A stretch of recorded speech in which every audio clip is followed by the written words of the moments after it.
Hi and welcome to today's video. Today we're making these slip-on elastic sandals. You're going to begin by tracing your foot on a piece of paper.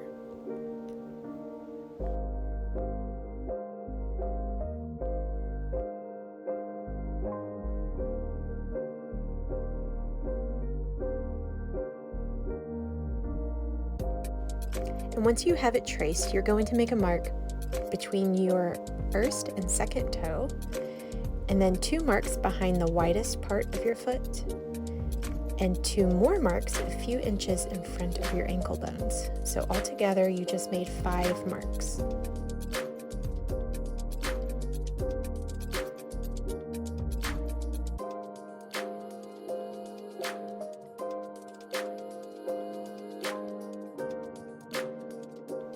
I'm going to make mine a little bit darker. I'll just make it easier in the coming steps.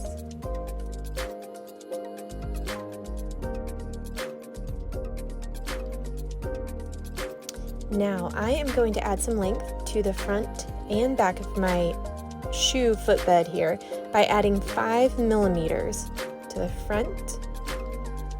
And I'm going around with this ruler and just marking 5 millimeters kind of in front of each toe. It doesn't have to be exact.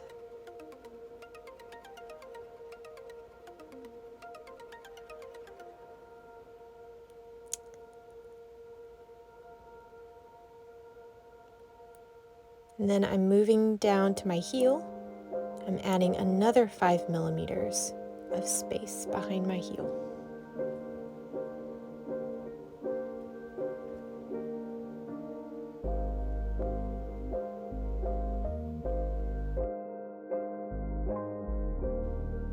And now you get to play connect the dots. It doesn't have to be exact. You're just kind of getting a general idea of what your shoe shape is going to look like.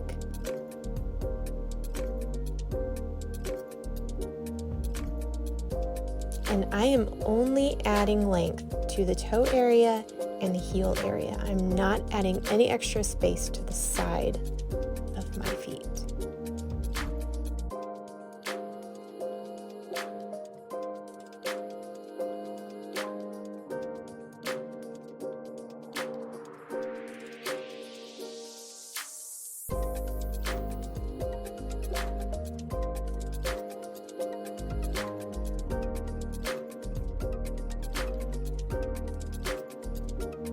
Alright, now we get to cut it out. And before you cut it, just kind of finalize what the shape of your shoe is going to be.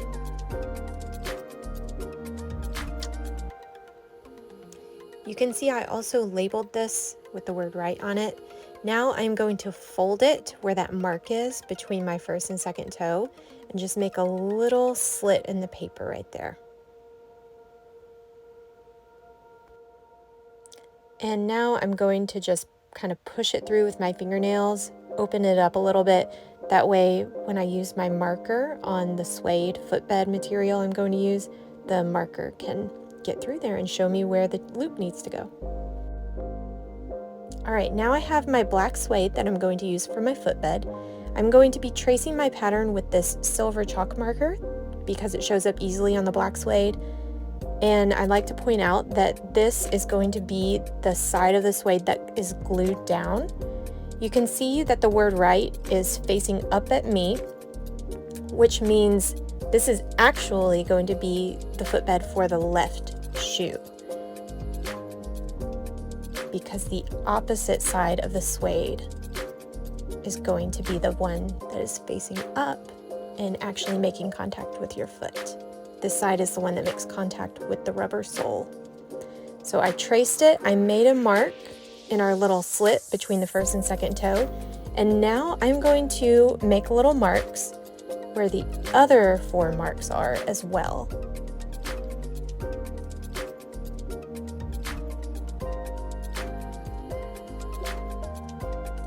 Now I'm going to flip my pattern over.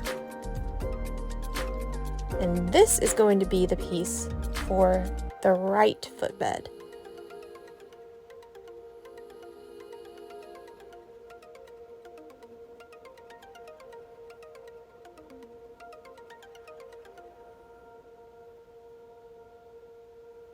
Don't forget to mark between the toes. And you kind of have to fold the paper up, but make your marks again where those 4 additional loops are going to go.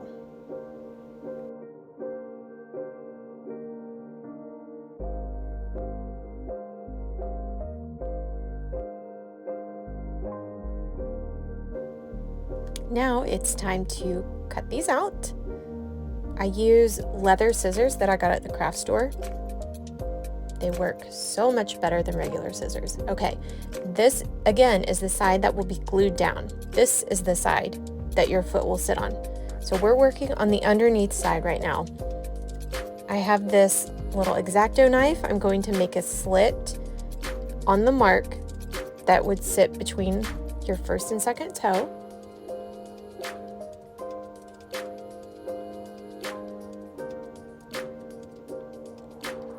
And I have this bolo cord that I got from the craft store. You can see it was $2.99. It's not real leather, but I'm going to cut 10 2-inch segments of this bolo cord because I need 5 loops on each shoe.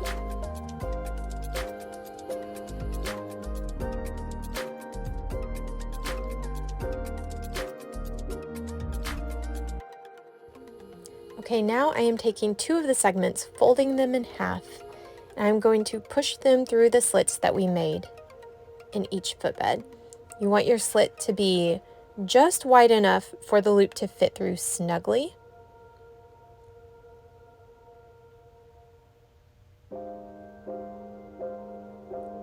And then you kind of want to fray the end of your bolo cord here.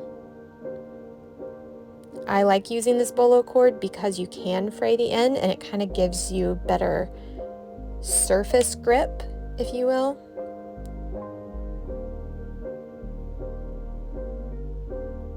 Now I'm going to be using this Gorilla Clear Grip contact glue.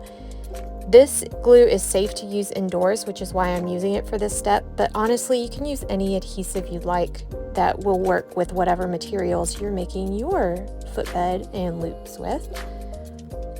So with this glue, I have to apply it and then let it dry enough so that it's tacky before I put it together. So I'm putting it on the ends of the bolo cord here and a little bit on the footbed. And then I'm going to be taking all the other segments of bolo cord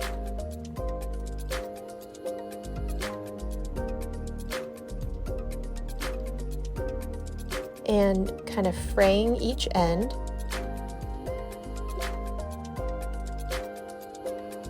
Just to get some better grip and surface area.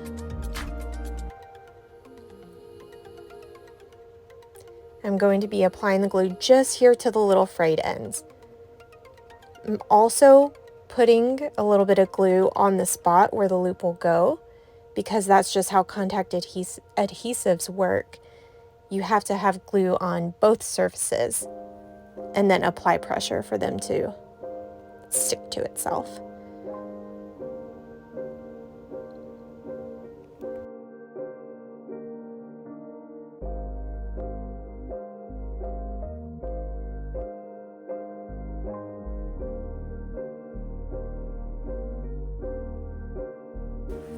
Okay, now it's been a few minutes. I'm checking the glue. It feels pretty much dry, so it is ready to be stuck to itself. So I'm pushing the ends of the bolo cord here down, and pressure really activates this bond. So I'm kind of using the end of my X-Acto knife to apply some pressure here to this bolo cord to smash it down to the suede.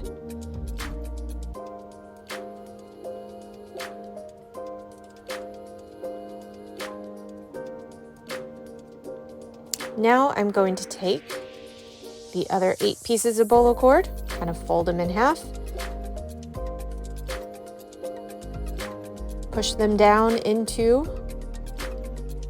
the glued area,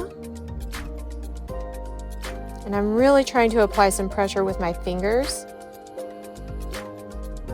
but I will take the end of the X-Acto knife, kind of hammer it down, and really activate that bond.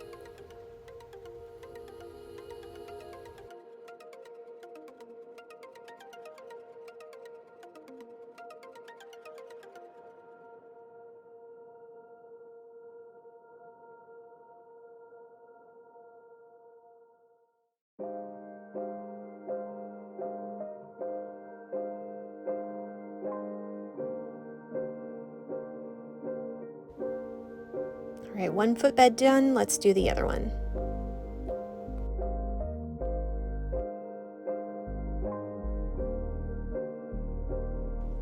All right, now I want to show you what I'm going to be using for my soles today. This was a $24 piece of rubber from the hardware store. It's about 5 millimeters thick in the thickest areas. It's very flexible. It's already got grip on this side, so I don't have to sand it. It just glues beautifully to the bottom of the shoe. This is an old yoga mat that I had. It's also about 5 millimeters thick. It is not one of those just like fluffy yoga mats, you can tell. And it also has some grip to it, so the adhesive just adheres beautifully. This is the adhesive that I use outdoors, and I wear this respirator because breathing in these fumes is not good. This was Barge contact cement, if you didn't catch that. And if you use this can multiple times, the lid is going to glue itself shut. So this is how I have to open it every single time. So now I'm going to put this contact cement on the side of my sole that's going to come in contact with the suede, and with the bottom of the suede, the side that's going to contact the rubber sole. Now I'm going to use that decking material that I showed you to use on a second pair here. I'm making 3 pair total today.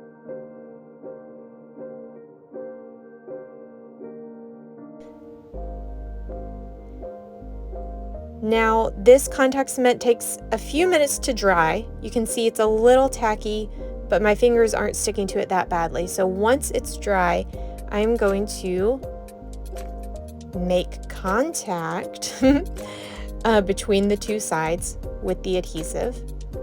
And again, pressure is what activates this bond. So after I get these good and stuck where I want them, and you kind of want to get that right the first time, let me just tell you. They do not peel apart so kindly. Then I'm going to take a hammer or this rawhide mallet that I have here on the side and hammer every little part of this suede down to the rubber.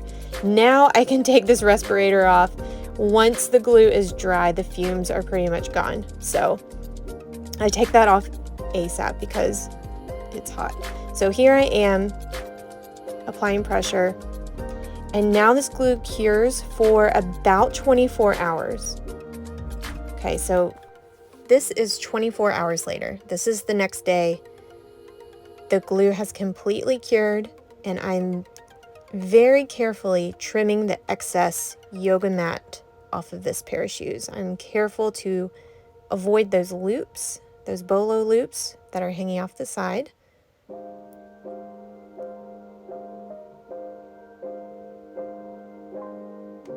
And now I am doing it to this pair. And you can see just how flexible these are. I love using that yoga mat for shoes, and I love using this material from the hardware store. You can make so many DIY shoes with either of those options for soles. Now, these are elastic laces that came from Amazon. Just type in elastic lace on Amazon and you will find these. They come with this little plastic end that you push through, and once you find the length that you want your lace to be, you snip it. You knot it, snip it, and then you kind of melt the end here, and it kind of just seals it right up.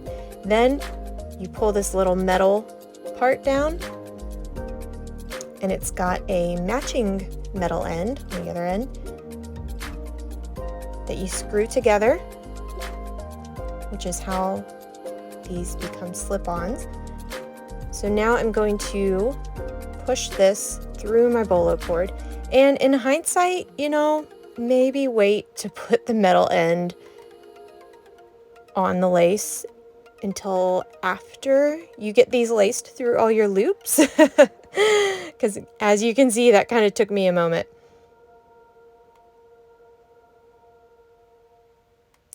All right, now I've got the lace pulled exactly in half, and I prefer to just kind of do this little knot here so that there is a knot right above the toe loop. And that just prevents the lace from slipping all around when you're trying to put your shoe on. It kind of keeps the elastic laces in the right spot, more or less. So now that I've got it knotted in half, I'm going to take one end, send it through this loop, send the other one through the opposite loop,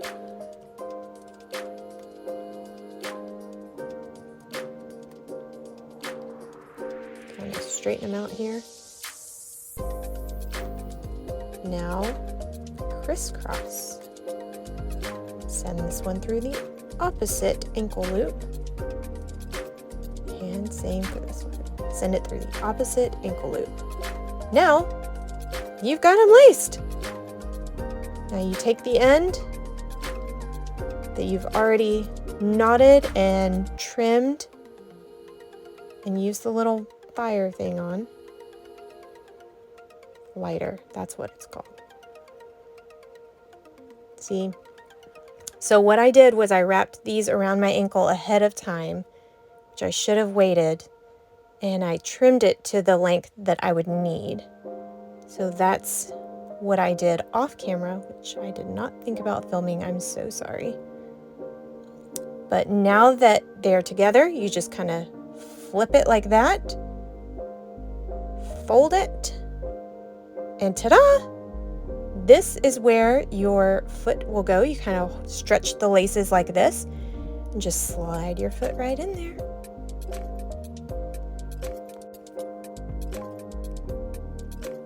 All right, I'm going to show you that one more time. Here's your sandal with the laces all laid out.